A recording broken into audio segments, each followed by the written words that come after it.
আবার আমরা আমাদের ইনস্টিটিউট থেকে চলে এসেছি। আজকে আমরা একটা খুব ছোট্ট টপিকস আলোচনা করব, যেটা কিন্তু ফার্মাসিউটিক্যাল কেমিস্ট্রি এবং ফার্মাকোলজি সব জায়গায় লাগে, এবং যে কোনো কম্পিটিটিভ পরীক্ষার জন্য বা যে কোনো কম্পিটিটিভ পরীক্ষায় অ্যাপিয়ারেন্সের জন্য, সাকসেসফুল হওয়ার জন্য খুব ইম্পর্ট্যান্ট। আজকে আমাদের টপিকস হচ্ছে anti anginal drugs. Anti anginal drugs. So anti anginal drugs, basically anti কথার অর্থ হচ্ছে নো,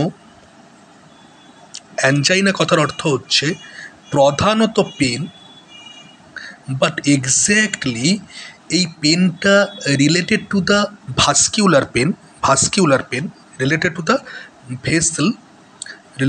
ভেসেল, এবং বিশেষ করে related to the cardiac pain. So angina কথার অর্থ হচ্ছে প্রধানত হার্টের ব্যথা, বাট অ্যাঞ্জাইনা কিন্তু আরও বিভিন্ন জায়গায় ব্যবহার করা হয় বিভিন্ন পেনের জন্য। তো সেক্ষেত্রে কিন্তু হাতের ব্যথা, বিশেষ করে angina pectoris, that is pectoral রিজিয়নে ব্যথা, হার্টের ব্যথা। So that's why angina. তো অ্যাঞ্জাইনা সাধারণত আমরা ডিনোট করি হার্টের পেন। তো ড্রাগস মানে তোমার মেডিসিন। তার মানে যে সমস্ত মেডিসিনগুলো হার্টের ব্যথা কমানোর জন্য, বিশেষ করে হার্টের ব্যথার ভাস্কিউলার রিজিয়ন মানে ব্লাড ভেসেলের কারণে যে হার্টের ব্যথা হয়, সেটাকে কমানোর জন্য আমরা যে ওষুধ ব্যবহার করি তাদেরকে আমরা অ্যান্টি অ্যাঞ্জাইনাল ড্রাগস বলতে পারি। অ্যাকচুয়ালি এই অ্যাঞ্জাইনা বেসিক্যালি হার্টের পেন যখন, that is angina pectoralis. Angina pectoralis.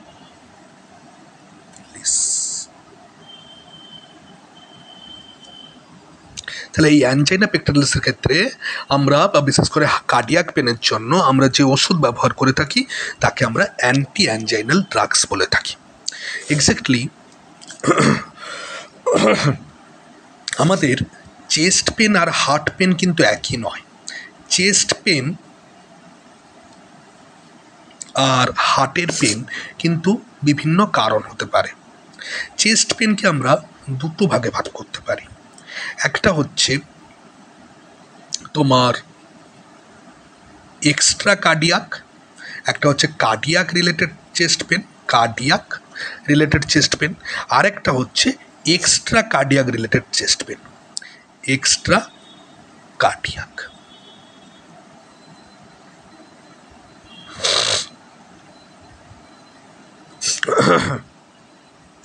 Cardiac related chest pain যেমন খুব ইম্পর্ট্যান্ট ইস্কেমিয়া, খুব ইম্পর্ট্যান্ট তোমার অ্যারিথমিয়া,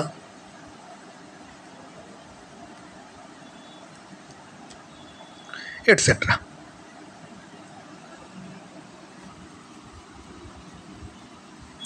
আর এক্সট্রা কার্ডিয়াক যেমন মাস্কুলোস্কেলিটাল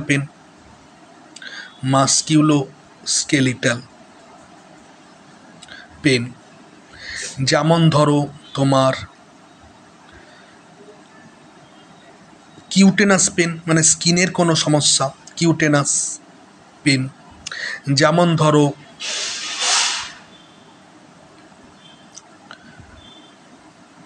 মাস্কুলোস্কেলিটাল এবং নিউরাল। হারপিস ভাইরাস অনেক সময় নার্ভকে অ্যাটাক করে, স্কিনকে অ্যাটাক করে। সো বিভিন্ন পেরিফেরাল নিউরাইটিস কারণের পেন হতে পারে। তো সেক্ষেত্রে পেন। তারপর হচ্ছে GERD, gastro oesophageal reflex disorder, যেটা বুক জ্বালা বলা হয়, সেক্ষেত্রেও চেস্ট পেন হতে পারে। খুব ইম্পর্ট্যান্ট হচ্ছে অ্যাওর্টিক ডিসেকশন, মোস্ট ইম্পর্ট্যান্ট। তারপর ধরো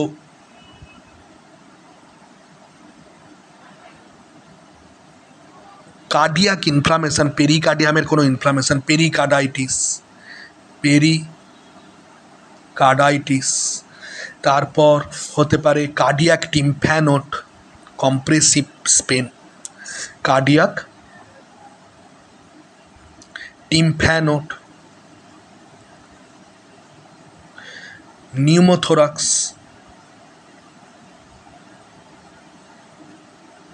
এবং চেস্ট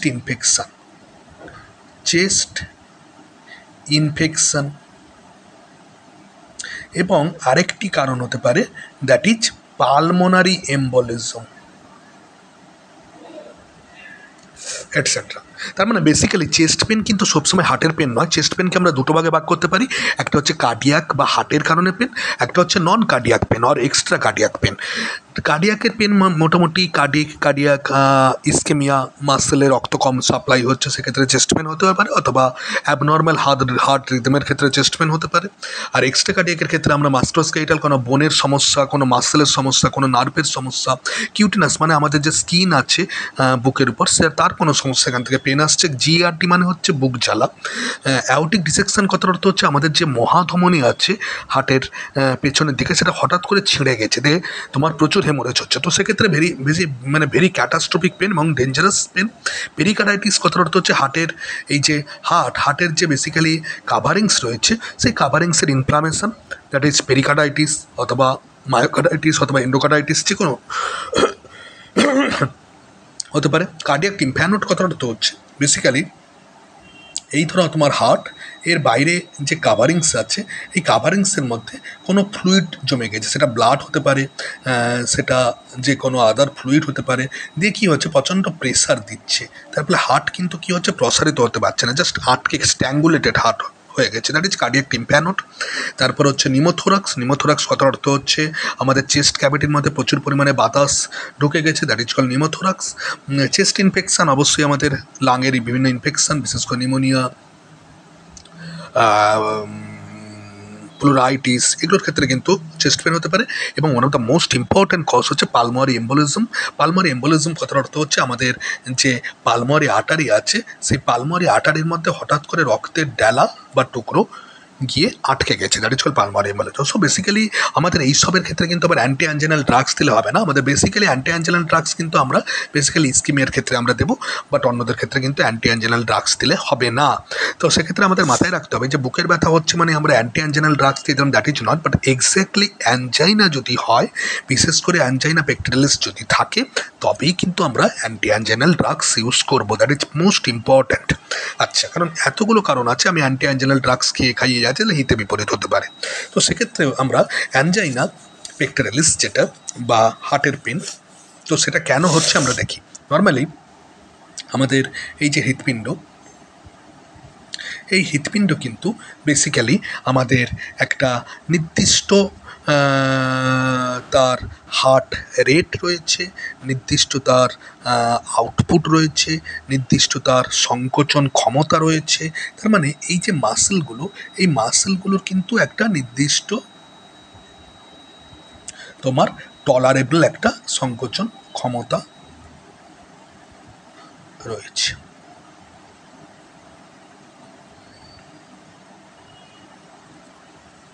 ক্লিয়ার? এইবারে আমাদের এই যে লেফট ভেন্ট্রিকল থেকে একটা ইম্পর্ট্যান্ট তোমার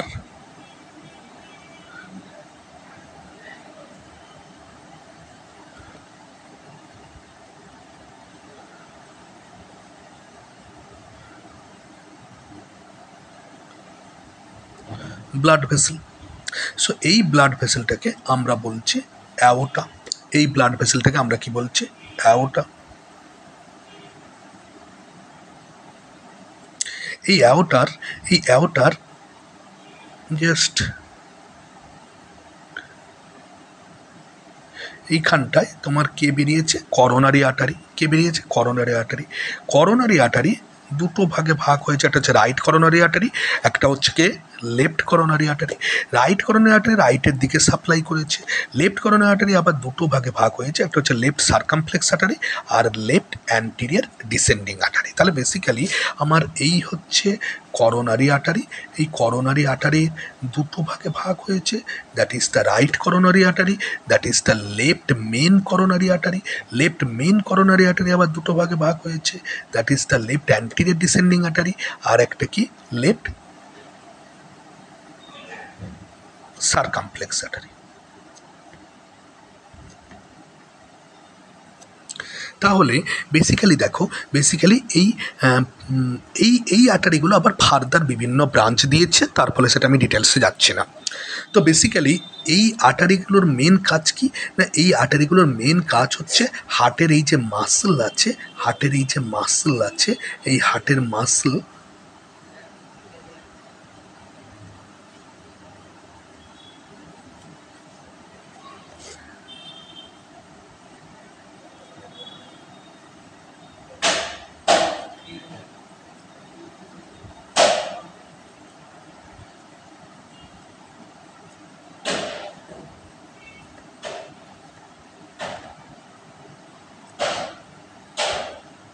হার্টের মাসল, এই হার্টের মাসলকে কি করছে, ব্লাড সাপ্লাই করছে।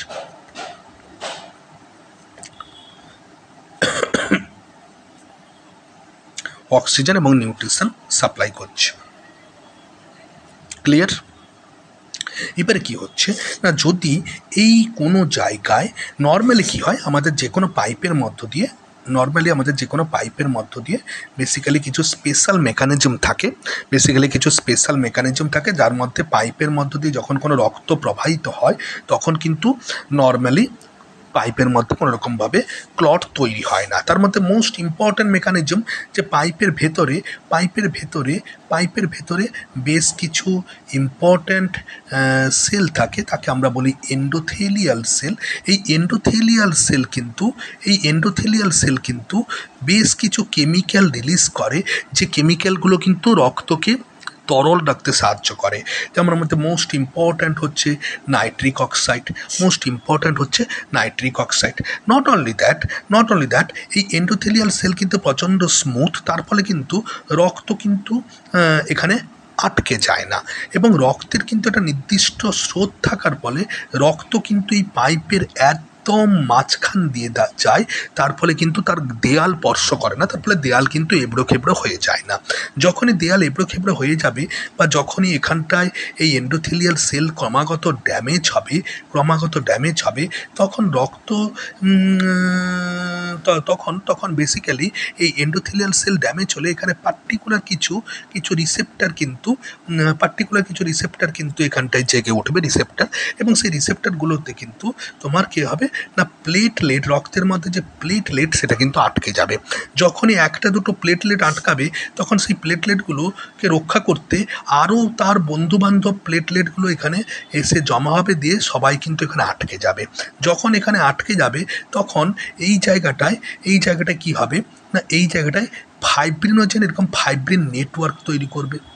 ফাইব্রিন নেটওয়ার্ক তৈরি করবে। যেই নেটওয়ার্ক তৈরি করবে তার মধ্যে কিন্তু কিছু কোলেস্টেরল আটকে যাবে, এবং তাকে টোটালি এবং এখানে ক্যালসিয়াম রিপেয়ার করার জন্য ক্যালসিয়াম ডিপোজিট হবে, ফাইবার ডিপোজিট হবে, এবং এই জায়গাটা একটা ইনফ্লামেশান তৈরি হবে, এবং ইনফ্লামেটরি সেলগুলো আসবে, দিয়ে ক্রমাগত ইনফ্লামেশান করে এই জায়গাটা একটা ফাইব্রাস ক্যাপ তৈরি করবে। কি তৈরি করবে? একটা ফাইব্রাস ক্যাপ তৈরি করবে, যাকে আমরা অ্যারেথ্রোমা বলে থাকি। অ্যারেথ্রোমা। এবারে যদি এই জায়গাটা এরকম হয়, তাহলে দেখো, আগে আমি এই নালি দিয়ে যতটা আমি আউটপুট পেতাম, ইনপুট ঠিক আছে, ধরো ইনপুট আগের মতো নর্মাল আছে, বাট এখানে আগে যতটা আমি আউটপুট পেতাম, এখন রক্তটা এসে কি হবে, এরকম একে সাইড কাটিয়ে অল্প অল্প করে যাবে। তার মানে আউটপুট কি হচ্ছে, এখন কমে যাচ্ছে। তাহলে আউটপুট যদি কমে যায় তাহলে বেসিক্যালি আমাদের এই হার্টের যে মাসল, এই হার্টের মাসল কিন্তু নিউট্রিশন কম পাচ্ছে, প্লাস অক্সিজেন কম পাচ্ছে। তাহলে অক্সিজেন এবং নিউট্রিশন যত কম পাবে, তাহলে এর এনার্জি কিন্তু কম তৈরি হবে আগের থেকে। যত এর এনার্জি কম তৈরি হবে তত কিন্তু এর কী হবে না, এ কিন্তু যত এনার্জি তৈরি হবে তত এ কিন্তু উইক হয়ে পড়বে, যত উইক হয়ে পড়বে। বাট হার্ট কিন্তু আমাদের খুব ফেথফুল অর্গ্যান, হার্ট কিন্তু আমাদের প্রচণ্ড কি ফেথফুল অর্গ্যান, সব থেকে ফেথফুল অর্গান হচ্ছে হার্ট। হার্ট কিন্তু নিজের ডিমান্ডের থেকেও অন্য লোকের ডিমান্ড বেশি পূরণ করতে ভালোবাসে। তার ফলে সে নিজে দুর্বল হয়ে পড়লেও আমার যদি বডিতে ডিমান্ড কোনো কিছু বাড়ে, যেমন ধরো বডির ডিমান্ড কোন কোন ক্ষেত্রে বাড়ে, বডির ডিমান্ড বিভিন্ন ক্ষেত্রে বাড়ে। বডির ডিমান্ড ইনফেকশান হলে বডির ডিমান্ড বাড়তে পারে। সেকেন্ড হচ্ছে হরমোনাল, বিশেষ করে মেটাবলিক কারণ হলে বডির ডিমান্ড বাড়তে পারে, যেমন থাইরয়েড হরমোন বেশি, ওবেসিটি হলে বডির ডিমান্ড বাড়তে পারে।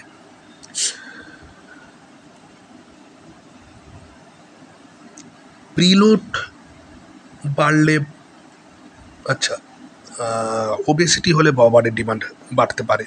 তারপর তোমার বলা যেতে পারে স্ট্রেস, যে কোনো স্ট্রেস, ফিজিক্যাল, মেন্টাল, বডির ডিমান্ড বাড়তে পারে। এছাড়া অ্যানিমিয়া হলে বডির ডিমান্ড বাড়তে পারে, অক্সিজেনের ডিমান্ড বাড়তে পারে।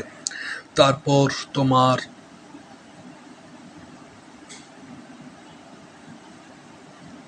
হাইপক্সিয়া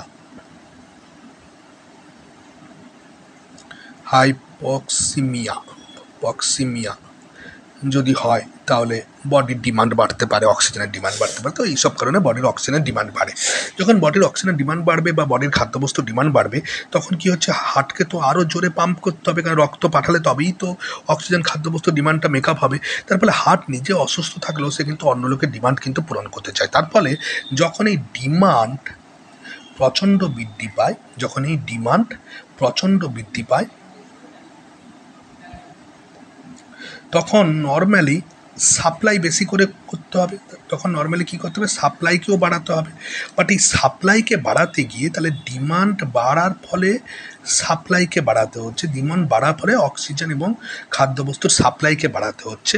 আর এই সাপ্লাইকে বাড়াতে হলে হার্টকে জোরে পাম্প করতে হবে, হার্টকে ফোর্সফুল পাম্প করতে হবে। তাহলে হার্টকে ফোর্সফুল পাম্প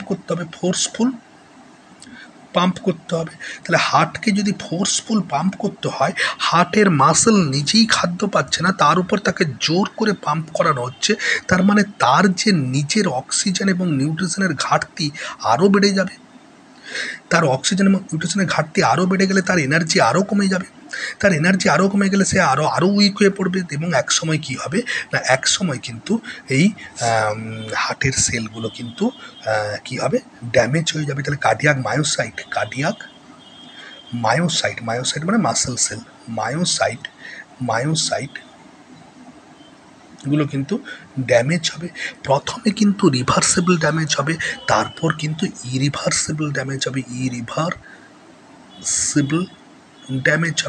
ইরিভার্সেবল ড্যামেজ হলে তাকে কিন্তু আমরা বলতে পারি বেসিক্যালি ইনফ্র্যাকশন হবে, যাকে আমরা ক্লাসিক্যাল মায়োকার্ডিয়াল ইনফ্র্যাকশন বলে থাকি। তাহলে এইটাকে কমাতে গেলে আমাকে কী করতে হবে, আমাকে বডির ডিমান্ডও কম করতে হবে এবং বডির সাপ্লাইও অল্প করে দিতে হবে। তাহলে ডিমান্ড যদি আমি কমিয়ে দিতে পারি, তাহলে সাপ্লাইও আমরা কমিয়ে দিতে পারবো। তাহলে হার্টের উপর চাপটাও বেশি পড়বে না, তাহলে অল্প রক্ত গেলেও কোনো সমস্যা হবে না। তো বেসিক্যালি যখন এই ডিমান্ড এবং সাপ্লাইয়ের মানে বাড়ানোর জন্য, ডিমান্ড বেড়ে যাওয়ার জন্য, সাপ্লাই বাড়ানোর জন্য হার্টকে যখন জোরে কাজ করতে হচ্ছে, তখন দেখো তোমার কার্ডিয়াক মায়োসাইট ড্যামেজ হচ্ছে। কার্ডিয়াক মায়োসাইট ড্যামেজ হলে সেখানে কিন্তু কার্ডিয়াক সেলগুলো কিন্তু কী করছে, কান্নাকাটি করছে। এই যখন কান্নাকাটি করছে তখন আমাদের পেন তৈরি হচ্ছে, সেই পেনকে আমরা বলছি অ্যানজাইনা পেক্টোরালিস। তো অ্যানজাইনা পেক্টোরালিস যখন হচ্ছে, তখন বেসিক্যালি আমাকে সতর্ক হয়ে যেতে হবে যে এরপরে যদি আমি হার্টকে আরও বেশি করে যদি কান্নাকাটি করাই, তাহলে কিন্তু বেসিক্যালি ইরিভার্সিবল ড্যামেজ হবে এবং কার্ডিয়াক সেলগুলো কিন্তু মারা যাবে।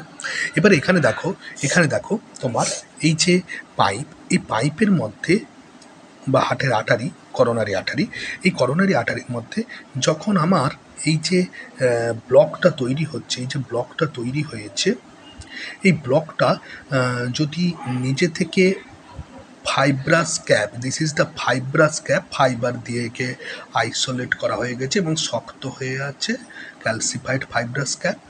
এই ফাইব্রাস ক্যাপ যদি প্রচণ্ড স্টেবল থাকে, স্টেবল মানে বেসিক্যালি যখন রক্তের তোড় আসছে বা রক্তের স্রোত আসছে তখন তো এখানে ধাক্কা মারছে, তাহলে ধাক্কা মেরে যদি ছিঁড়ে না যায়, র্যাপচার যাতে না হয়ে যায়, তো র্যাপচার যদি না হয় তাকে আমরা বলবো স্টেবল অ্যানজাইনা। তাহলে যে ভেতরে ব্লকটা আটারির গায়ে একদম স্টেবল অবস্থায় আছে এবং কখনো র্যাপচার হবে না, তাকেই আমরা বলবো স্টেবল অ্যানজাইনা। কারণ কি, এই ক্ষেত্রে তোমার কি হচ্ছে, রক্ত কম যাচ্ছে বলে আমার কিন্তু হার্টের পেন হচ্ছে, এটা আগে বললাম, বাট তা হলেও কিন্তু স্টেবল, কারণ এটা র্যাপচার হয়নি, তার ফলে কিন্তু অনেকটা স্টেবল হয়ে জুড়ে আছে। তাহলে অ্যানজাইনাকে আমরা ক্লাসিক্যালি তিনটা ভাগে ভাগ করি। One is stable angina, one is unstable angina, one is variant angina or Prince metal angina. তো বেসিক্যালি আমরা স্টেবল অ্যানজাইনার ক্ষেত্রে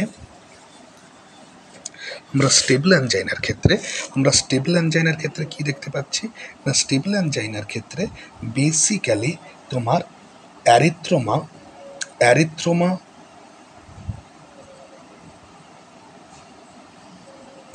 stable, that means not ruptured. Second হচ্ছে, তাহলে এটা প্রচণ্ড স্টেবল। সেকেন্ড হচ্ছে স্টেবল অ্যানজাইনা মানে পেশেন্টের কন্ডিশন স্টেবল, তার মানে পেশেন্টের বুক ব্যথা করছে বাট একটু যদি রেস্ট নেয় তাহলে কিন্তু কমে যাবে। কারণ কি, যখন সে হাঁটাচলা করছে, যখন সে শুধুমাত্র স্টেবল অ্যানজাইনার সব থেকে মোস্ট ইম্পর্টেন্ট ক্যারেক্টারিস্টিক হচ্ছে স্টেবল পেশেন্ট স্টেবল, মৃত্যু রেট খুব কম, তার মানে শুধুমাত্র pain on exertion but painless during rest.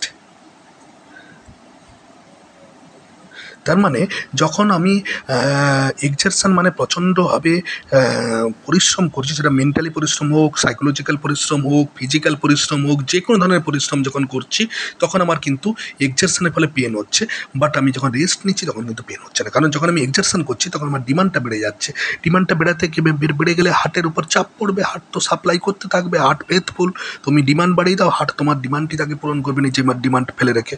So তার ফলে হার্টকে বেশি করে কাজ করাচ্ছ তুমি, তার মানে তোমার কিন্তু পেনটা বেড়ে যাচ্ছে। বা যখন তুমি রেস্ট নিচ্ছ তখন তোমার ডিমান্ড কমে যাচ্ছে, তখন কিন্তু হার্ট অল্প অল্প করে কাজ করলেও তোমার সাফিসিয়েন্ট, সো দ্যাটস ওয়াই কিন্তু তোমার কিন্তু পেন কমে যাচ্ছে। খুব কমন এক্সাম্পল, তুমি যখন খাওয়ার পর তোমার গ্যাস্ট্রোইন্টেস্টাইনাল ট্র্যাক্টে ব্লাড সাপ্লাই বেড়ে যায়, সেক্ষেত্রে অনেক সময় ভরপেট খাওয়ার পর হয়তো অ্যানজাইনার পেন একটু বেশি করে দেখা যেতে পারে। বাট এখানে পেশেন্ট স্টেবল, তার মানে এখানে পেশেন্ট কিন্তু মারা যাবে না। তো স্টেবল অ্যানজাইনা কিন্তু atheroma stable, that is most important, patient stable এবং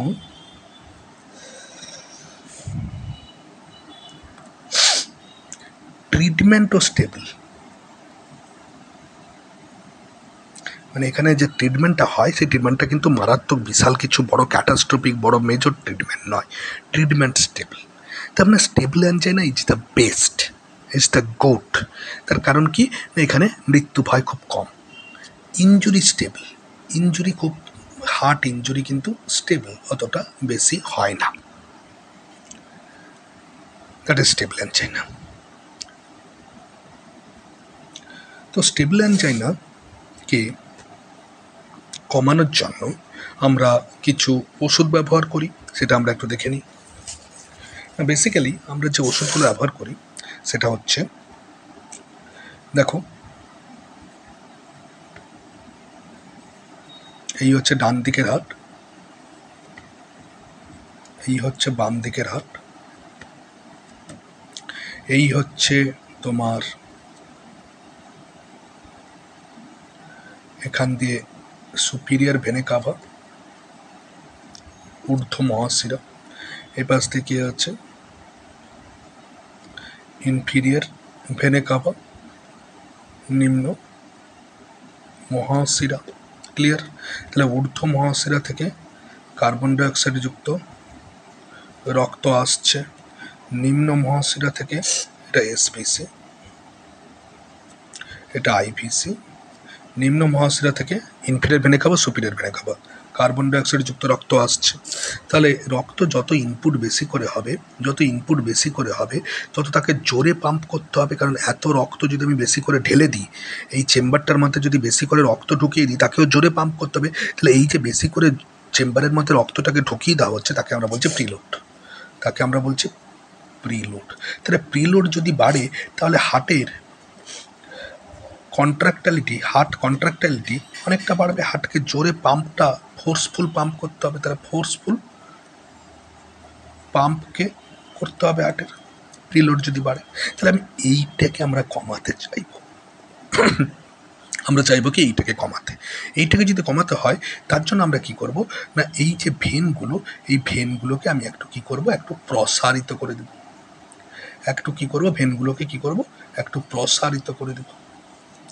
ভেনগুলোকে আমরা কি করব, একটু প্রসারিত করে দিলাম। যখনই প্রসারিত করে দিলাম, তখন আমাদের ভেনের মধ্যে অতিরিক্ত রক্ত কিন্তু এখানে স্টোর হয়ে থাকলো, অতিরিক্ত রক্ত কিন্তু এখানে স্টোর হয়ে থাকলো, ভেনের মধ্যে ভেনকে যতদিন প্রসারিত করবে, ভেন কিন্তু রক্তকে স্টোর করে দিবে। তাহলে বেশি রক্ত আর এখানে আসছে না, যখন এখানে আসছে না, তার মানে বেসিক্যালি কি হচ্ছে, প্রিলোডটাকে আমি কমিয়ে দিচ্ছি, তাহলে পাম্পটাও কিন্তু কমে যাচ্ছে, তাহলে হার্ট কিন্তু রেস্ট পাচ্ছে, তার মানে পেন কিন্তু কি হচ্ছে, কমে যাচ্ছে। আর এই প্রিলোড কমানোর জন্য আমরা যে ওষুধ ব্যবহার করি, দ্যাট ইজ নাইট্রেট গ্রুপের ওষুধের মধ্যে কে আছে, ধরো isosorbide dinitrate,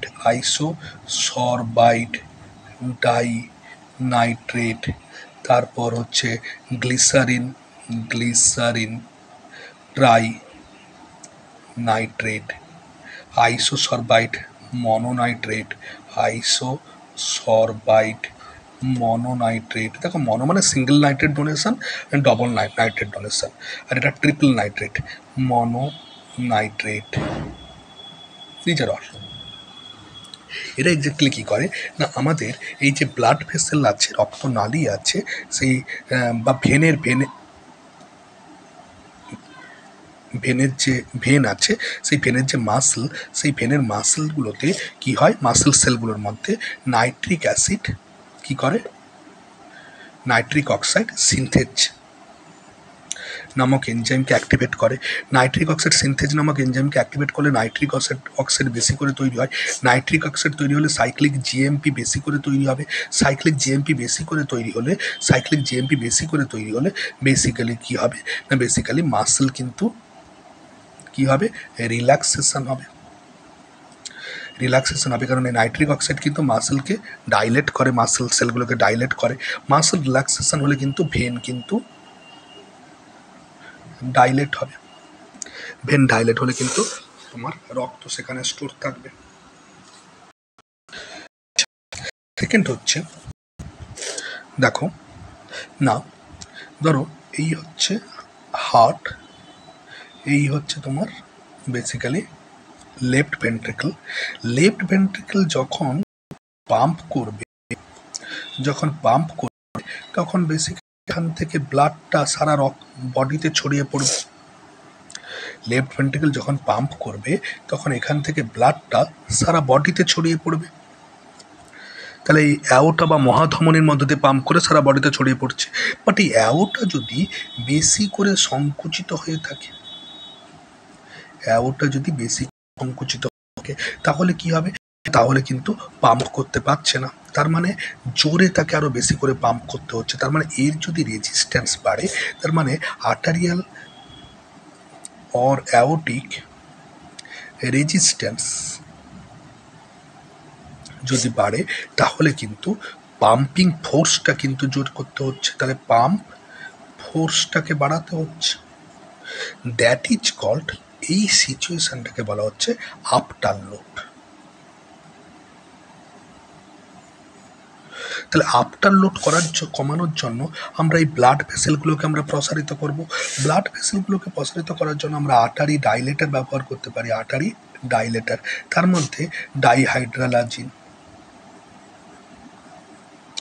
minoxidil,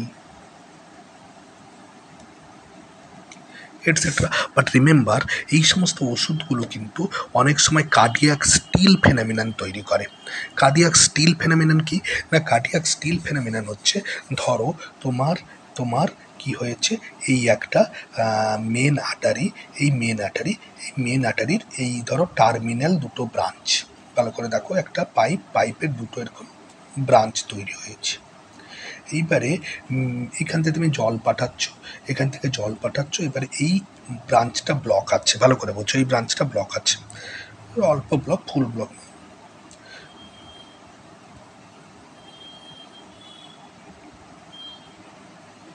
yes, block আছে। তাহলে প্রথমে কি হতো, প্রথমে জল এসে সমভাবে কিন্তু ডিস্ট্রিবিউট হয়ে যেত, এপাশ থেকেও যেহেতু যখন ব্লক ছিল না তখন কিন্তু জলটা এপাশ থেকেও 50% ডিস্ট্রিবিউট হতো, এপাশ থেকেও 50% ডিস্ট্রিবিউট হতো। তার মানে দুটো গাছই কিন্তু ভালো মতন করে জল পেতো। ধরো এখানে একটা গাছ লাগানো আছে, দুটো গাছই কিন্তু সমভাবে জল পেতো।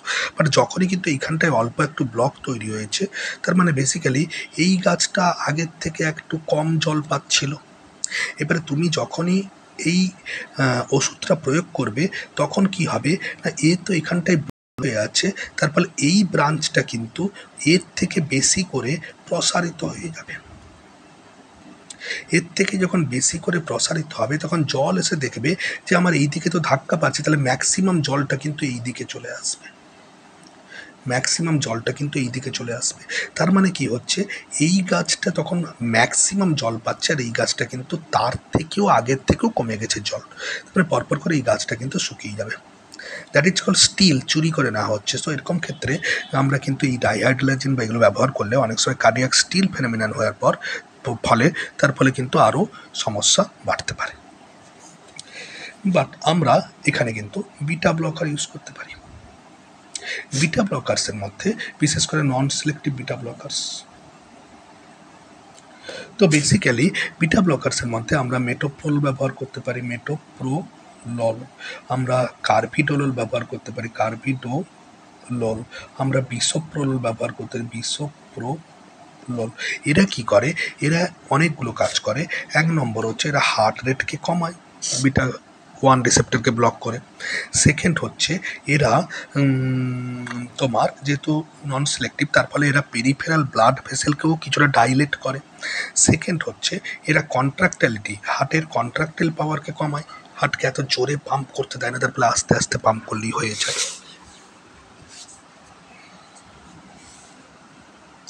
সো এটা আমরা ব্যবহার করতে পারি।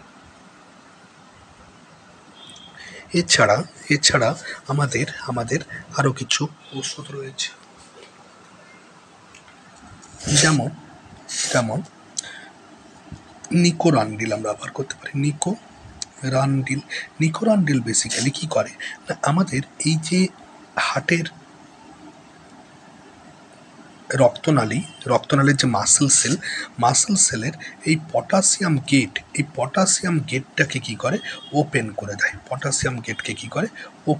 দেয়, this is the potassium gate open করে দিলে তাহলে এখান থেকে বেশি করে পটাশিয়াম হু করে বেরিয়ে যাবে। তাহলে পটাশিয়াম যত বেরিয়ে যাবে তত কিন্তু এই মাসেলটা কী হবে, অ্যাকশন পোটেনশিয়াল কিন্তু তোমার কী হবে, কম হবে। তার মানে মাসেলটা কী হবে, হাইপার পোলারাইজেশন হবে, তাহলে পটাশিয়াম বেরানোর ফলে অ্যাকশন পোটেনশিয়াল কমলো, হাইপার পোলারাইজেশন হলো, তার ফলে কী হচ্ছে, মাসেল রিল্যাক্সেশন হচ্ছে, মাসেল রিল্যাক্সেশন হওয়ার ফলে হার্টের যে করোনারি আর্টারি কিন্তু ডাইলেশন হচ্ছে,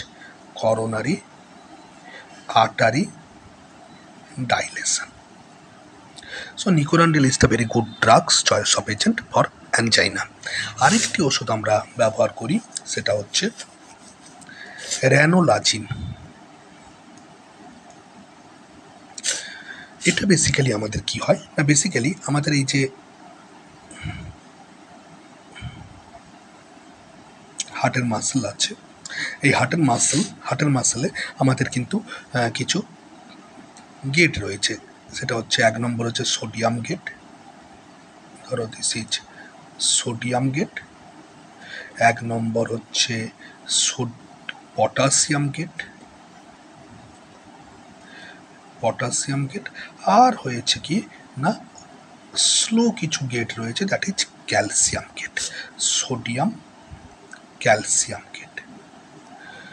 তো বেসিক্যালি এরা কী করে, রেনোলাজিন কী করে, প্রথম ফেজে যখন আমাদের হার্টের মাসেল সংকুচিত হয়, প্রথম ফেজে কিন্তু সোডিয়াম ঢোকার পর তারপরে কিছুক্ষণ পর সোডিয়াম গেট বন্ধ হয়ে যায়, তারপরে সোডিয়াম আর ঢুকতে পারে না।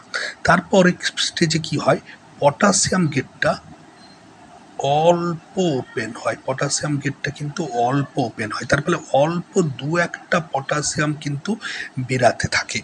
বাট ঠিক সেই সময় সোডিয়াম ক্যালসিয়াম গেট কিন্তু খুলে যায়, তারপরে সোডিয়াম ক্যালসিয়াম এখানে কিন্তু হো হো করে ভেতরে ঢুকে। তার ফলে কি হয়, আমাদের অ্যাকশন পোটেনশিয়াল সোডিয়ামের জন্য তৈরি হলো, দিয়ে একটা প্ল্যাচিউ তৈরি হয়। মানে এটাতে শুধুমাত্র সোডিয়াম ঢুকেছে বলে তোমার কি হয়েছে, হার্টের মাসেলটা সংকুচিত হয়েছে। শুধুমাত্র সোডিয়াম ঢুকেছে বলে হার্টের মাসেলটা সংকুচিত হয়েছে, যে একটা নির্দিষ্ট সময়ের পর কি হয়েছে, সোডিয়াম ঢোকা বন্ধ হয়ে গেছে, দিয়ে কি হয়েছে, পটাশিয়াম ঢুকেছে। পটাশিয়াম ঢোকার পর কিন্তু পটাশিয়াম দেখো গ্রাফটাকে একটু নিচে নামিয়েছে, পটাশিয়াম বেরিয়েছে, তারপরে গ্রাফটাকে নিচে নামিয়েছে, বাট এখানে কিন্তু ক্যালসিয়াম ঢুকেছে, তার ফলে গ্রাফটা বেসিক্যালি এই প্রথমে নামতো, বাট এরকমভাবে স্পাইক করে রেখেছে, দিয়ে একটা সময়ের পর কিন্তু এই গেটটা বন্ধ হয়ে গেল, আর ভয়ানকভাবে এই গেটটা খুলে গেল, দিয়ে তোমার কিন্তু এইভাবে চলে আসো। দিস পার্ট ইজ কল্ড প্ল্যাচিউ মানে হচ্ছে অনেকক্ষণ ধরে সংকোচন করে রাখা। দেখো মাসেলটা যদি অনেকক্ষণ ধরে সংকুচিত হয়ে থাকে তবেই তো বেশি করে রক্ত বেরাবে। বাট রেনোলাজিন কী করে, এই গেটটাকে বন্ধ করে। এই গেটটাকে বন্ধ করলে প্ল্যাচিউটা কিন্তু বেশিক্ষণ হচ্ছে না, তার মানে বেশিক্ষণ ধরে সংকুচিত হয়ে থাকছে না। বেশিক্ষণ ধরে যদি আমি একটা মাসেলকে সংকুচিত করে রাখি তাহলে বেশি করে এনার্জি দরকার হবে, তাহলে বেশি এনার্জি দরকার হচ্ছে না, মানে সেখানে অল্প রক্ত তো সে কাজ চালিয়ে নিতে পারছে, তার মানে ব্যথা হচ্ছে না। তারপরে রেনোলাজিন কিন্তু একটা অন্যতম anti anginal drugs.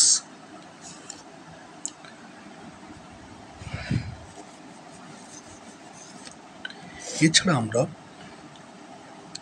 Variant angina বা প্রিন্স মেটাল অ্যাঞ্জাইনাতে কী হয় না, এটা অনেক সময় এই যে তোমার coronary Attari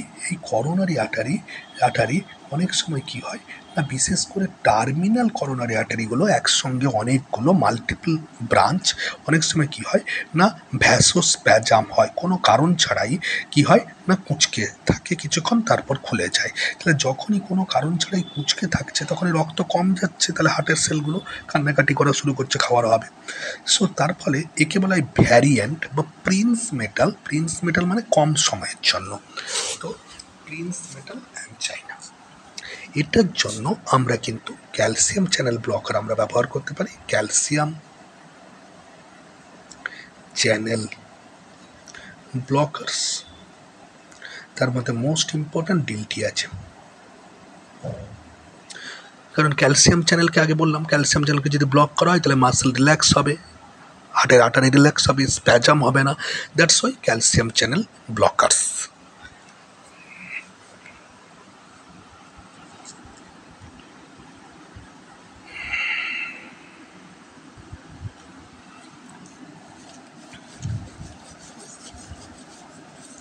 but unstable angina,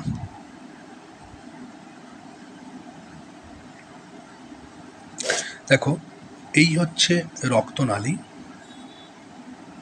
এইখানে ফাইব্রাস ক্যাপ করে ক্যালসিফাইড ক্যাপ করে তোমার ক্লটটা ছিল, বাট রক্তের ক্রমাগত ধাক্কা এবং এটা ক্রমাগত ইনফ্লামেশন হয়ে লিকুইডিফিকেশান হয়ে এইটা কি হলো না, র্যাপচার হয়ে গেল, ফেটে গেল। তাহলে যখন ফেটে গেল তখন কিন্তু আর স্টেবল থাকলো না, আনস্টেবল হয়ে পড়লো। আনস্টেবল হওয়ার ফলে এই রক্তের স্রোতে ভাসতে এর মুখে গিয়ে পুরোটাই ব্লক করে দিল। টুকরোটা গিয়ে মুখে গিয়ে পুরোটা ব্লক করে দিল। যখনই ব্লক করে দিল তখন কিন্তু এই রক্ত পাবে না।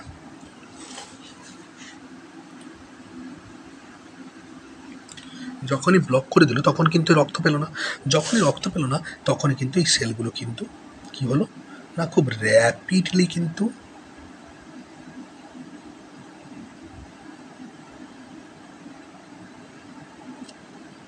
মারা গেল, খুব র্যাপিডলি কিন্তু মারা গেল। তাই হলো আনস্টেবল। তো আনস্টেবল অ্যাঞ্জাইনার ক্ষেত্রে কিন্তু তোমার আনস্টেবল অ্যারিথ্রোমা,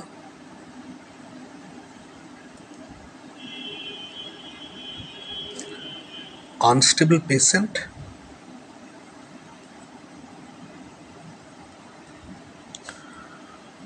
আনস্টেবল লাইফ প্রচণ্ড আনস্টেবল, ওখানে লাইফ স্টেবলের ক্ষেত্রে লাইফ স্টেবল, মৃত্যু রেট বেশি, আনস্টেবল লাইফ, আনস্টেবল ট্রিটমেন্ট,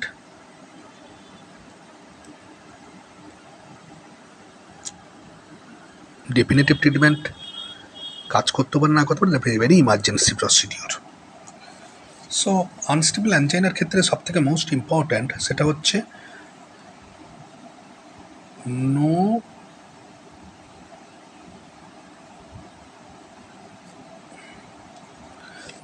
মানে তোমার মেজর ইম্পর্ট্যান্ট ক্যারেক্টারিস্টিক্স হচ্ছে যে pain even after rest. Pain হচ্ছে রেস্ট নেওয়ার পরেও পেন কমছে না এবং পেন কিন্তু ক্রমবর্ধমান, ক্রিসেন্ডো লেভেল, ক্রমবর্ধমান। বাট এই পেন কিন্তু ম্যাক্সিমাম তোমার কয়েক মিনিট, কয়েক সেকেন্ড, কয়েক ঘন্টার জন্য বর্তমান থাকে, দিন দিন বর্তমান থাকে না। কারণ যে সমস্ত বুকের ব্যথা 2 দিন 3 দিন ধরে থাকছে সেগুলো কিন্তু হার্টের পেন নয়। So that is the pain even after rest.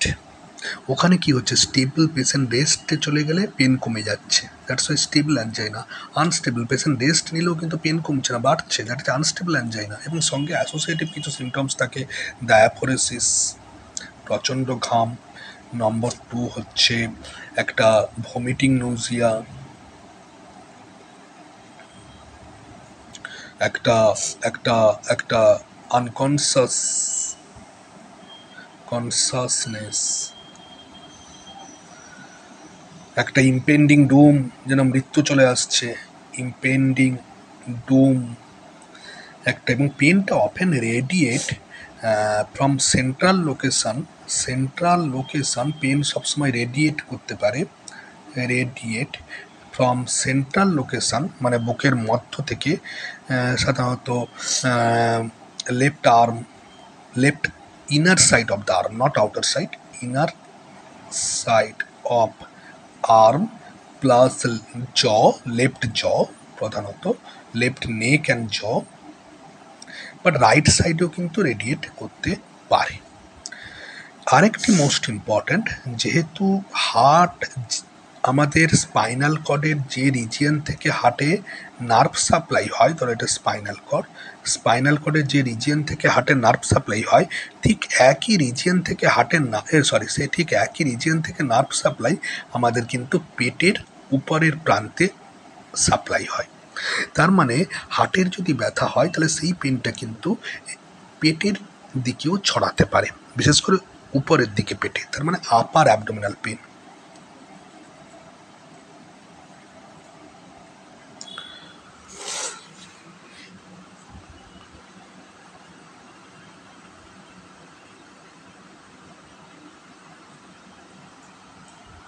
So unstable অ্যাঞ্জাইনার ট্রিটমেন্ট কিন্তু জাস্ট দুটো, একটা হচ্ছে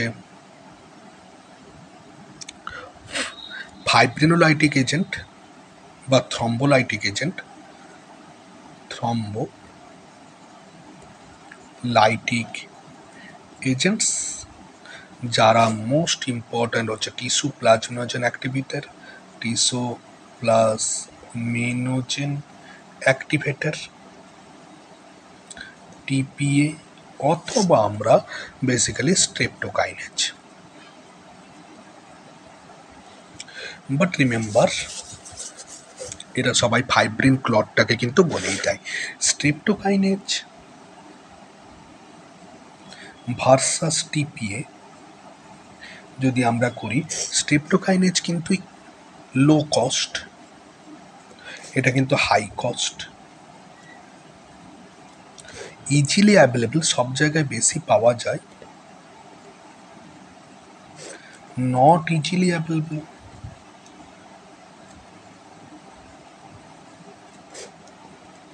স্ট্রেপ্টোকাইনেজ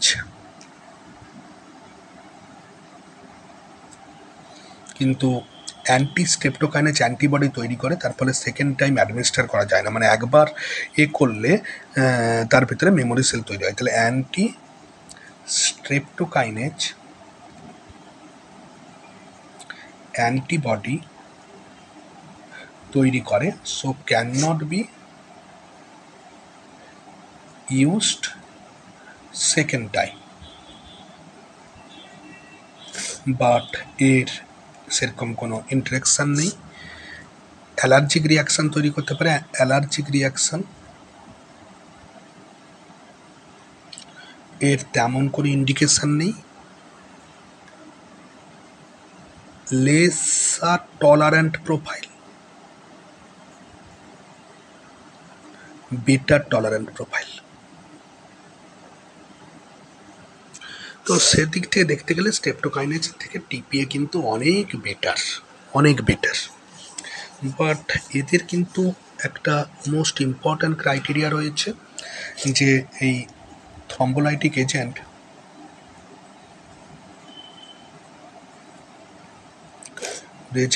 যাদের আগে ব্লিডিং টেন্ডেন্সি আছে, ব্লিডিং টেন্ডেন্সি যাদের আছে তাদের ব্যবহার করা যাবে না।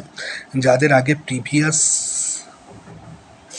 রিসেন্ট মেজর সার্জারি হয়েছে তাদের ব্যবহার করা যাবে না। যাদের তোমার হাইপার টেনশান, খুব high blood pressure, hypertension যাদের আছে তাদের ব্যবহার করা যাবে না। তারপর হচ্ছে বেসিক্যালি টাইম জোন মানে door to needle time 3 to 6 hours যদি বেশি হয়, তার থেকে যদি বেশি হয় তাহলে ব্যবহার করা যাবে না। মানে ডোর টু নিডল টাইম যদি গ্রেটার দ্যান 3 to 6 আওয়ার্স হয় তাহলে কিন্তু ব্যবহার করা যাবে না। মানে পেশেন্টকে তুমি বের করলে তারপর ইঞ্জেকশান ফুললে, এইটুকু সময় যদি 6 ঘন্টার বেরিয়ে যায় তাহলে কিন্তু ব্যবহার করা যাবে না। তারপর তোমার হচ্ছে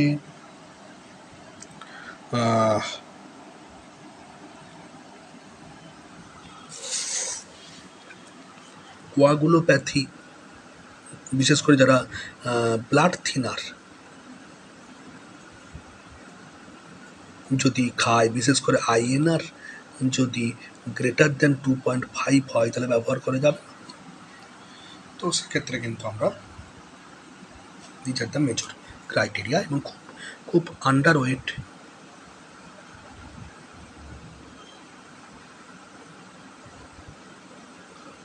অ্যান্ড প্রচণ্ড এজেড পারসন ব্যবহার করা যাবে না।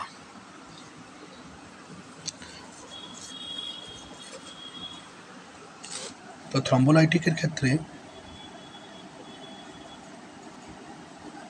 সাইড ইফেক্ট প্রধানত কিন্তু intracranial or intra-abdominal bleeding. That's most important. That's the most important side effect. But thrombolytics is a very good life-saving drug. So other than thrombolytic, unstable angina ক্ষেত্রে আমরা যেটা ব্যবহার করি সেটা হচ্ছে প্রাইমারি করোনারি অ্যাঞ্জিওপ্লাস্টি।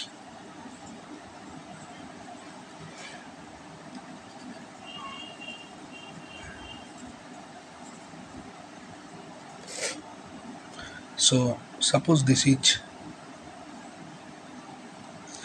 এইখানে তাহলে আমার ব্লক হয়ে আছে। তো আমি কি করলাম না, অ্যানজিওপ্লাস্টি করে এই ব্লকটাকে কি করলাম, আমি বের করে আনলাম, পরিষ্কার করে দিলাম, দিয়ে কী করলাম রিপারফিউশন চালু করলাম। তারপরে কী হলো, রিপারফিউশন, হাইপো পারফিউশন বা নো পারফিউশন ছিল, সেখান থেকে আবার পারফিউশন করে দিলাম, পারফিউশনের রক্ত চলাচল রেস্টোর করলাম। তাহলে সঙ্গে সঙ্গে কী হবে না, বেটার বা বেস্ট প্রোটোকল, এবং এরা কিন্তু ড্যামেজকে অনেক কম করে দেয়, হার্টের ড্যামেজকে অনেকটা কম করে দেয়, তার ফলে হার্ট ফেলিওরের চান্স কিন্তু কমিয়ে দেয়। So primary coronary angioplasty is the best, but এটা কিন্তু খুব কস্টলি, নট ইজিলি অ্যাভেলেবল।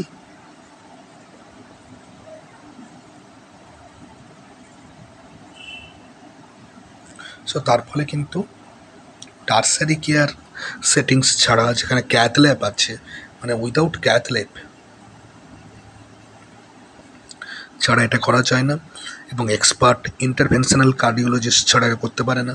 তো সেক্ষেত্রে কিন্তু this is the most important একটা protocol.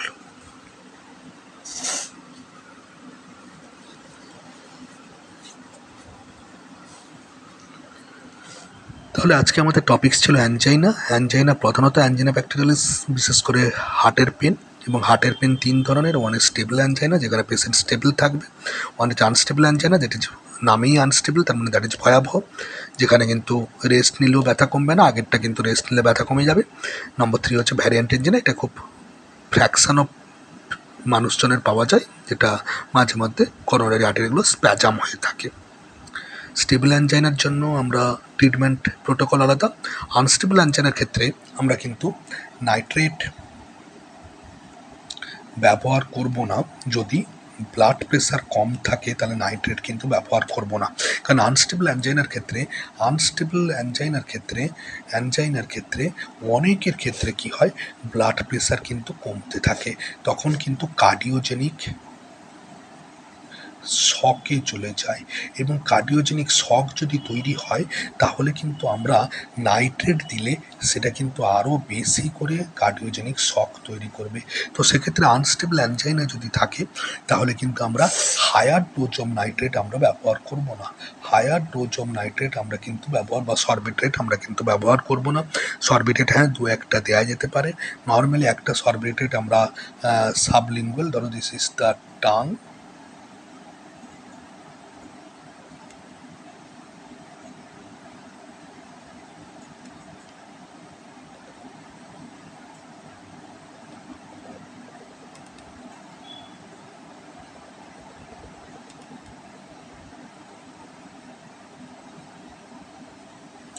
so this is your beautiful tongue.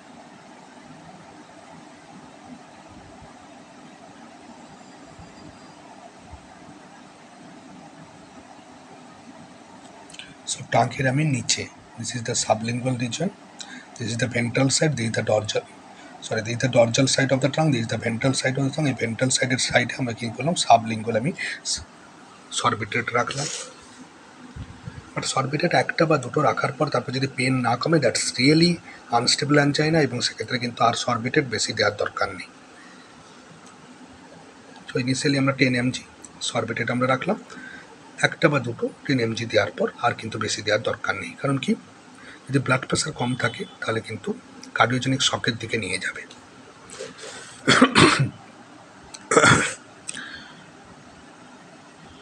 ঠিক সিমিলার অ্যাসপিরিন এখানে লাইফ সেভিং ড্রাগ আনস্টেবল অ্যাঞ্জাইনার ক্ষেত্রে, বাট অ্যাসপিরিন আমরা যদি ব্লাড প্রেশার প্রচণ্ড বেশি থাকে সেক্ষেত্রে আমরা অ্যাসপিরিন কিন্তু কন্ট্রাইন্ডিকেটেড। আরেকটা বড় ব্যাপার হচ্ছে যে আমরা আনস্টেবল অ্যাঞ্জাইনাতে প্রচুর পেন হয়, তো পেনকে কমানোর জন্য আমরা কিন্তু ওপয়েড অ্যানালজেসিক মরফিন ব্যবহার করি, বাট মরফিন কিন্তু ব্লাড প্রেশারকে কমায়, মরফিন কিন্তু ব্লাড প্রেশার কমায়, তার ফলে কার্ডিওজেনিক শকের দিকে নিয়ে যায়। দ্যাটস ওয়াই আমরা মরফিনের পরিবর্তে আমরা কিন্তু ফেন্টানিল ব্যবহার করতে পারি। That is better tolerated, that is better tolerated.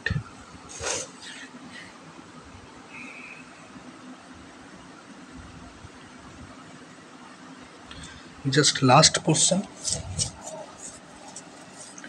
আমাদের আনস্টেবল অ্যাঞ্জাইনাতে কি হচ্ছে না, হার্টের আর্টারি পুরোপুরি কি হয়েছে, ব্লক হয়ে গেছে। তার ফলে এখান থেকে আর ব্লাড পাস করছি না। ব্লাড পাস না করার ফলে হার্টের সেলগুলো কি হয়েছে না মারা যাচ্ছে। যখন মারা যাচ্ছে তখন হার্টের সেলের মধ্যে কিছু পার্টিকুলার এনজাইম থাকে, সেই এনজাইমের নাম হচ্ছে ট্রপোনিন এনজাইম। এই ট্রপোনিন এনজাইম, সেটা আই অথবা টি যা খুশি, এই ট্রপোনিন এনজাইম কিন্তু একটা নির্দিষ্ট সময় পর প্রায় 2 থেকে 5 ঘন্টা পর হার্টের সেলগুলো যখন মারা যাবে তখন ট্রপোনিন এনজাইমগুলো আমাদের হার্টের সেল থেকে বেরিয়ে আসবে, দিয়ে কোথায় মিশবে না জেনারেল রক্তনালীতে মিশবে, জেনারেল রক্তনালীতে মিশবে। তার ফলে আমরা কোনো পেশেন্টের আমরা যদি ট্রপোনিন বেশি দেখতে পাই রক্তে যদি আমরা ট্রপোনিন বেশি দেখতে পাই, ডেফিনেটলি হার্ট সেল ইঞ্জুরি হয়েছে, ডেফিনেটলি হার্ট সেল ইঞ্জুরি হচ্ছে।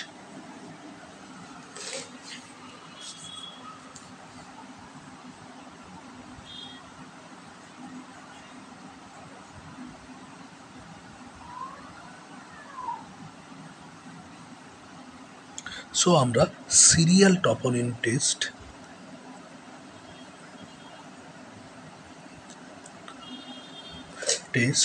প্লাস আমরা serial ECG plus clinical examination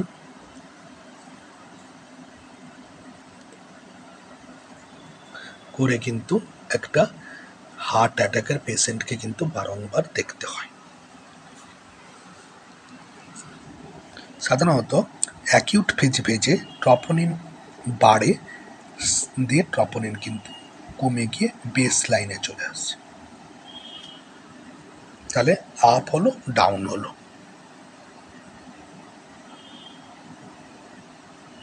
but যদি ডাউন হয়ে যাওয়ার পর আবার আপ হতে থাকে তার মানে রি ইঞ্জুরি হচ্ছে। ডাউন হয়ে যাওয়ার পর যদি আবার আপ হয় দ্যাট ইজ রি ইঞ্জুরি হচ্ছে।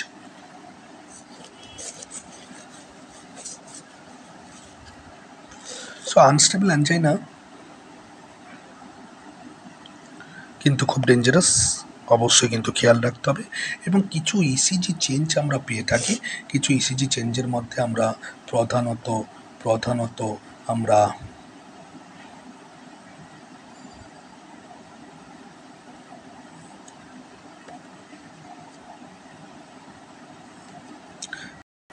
ST segment elevation, ST elevation, that is প্রধানত myocardial infraction.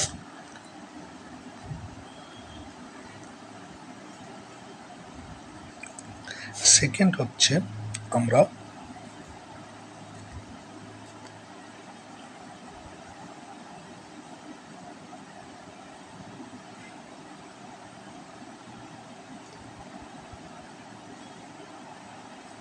Hyper acute T wave. কী বললাম দেখো, টি ওয়েভটা অনেকটা বড় হয়ে গেছে, that's why hyper acute T wave. তারপর আমরা কি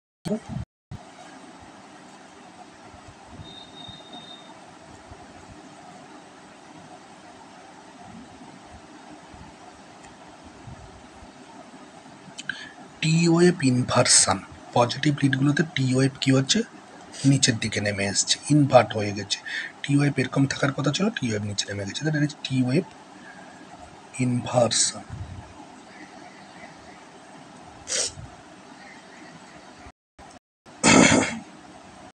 তারপর আমরা কি পাবো না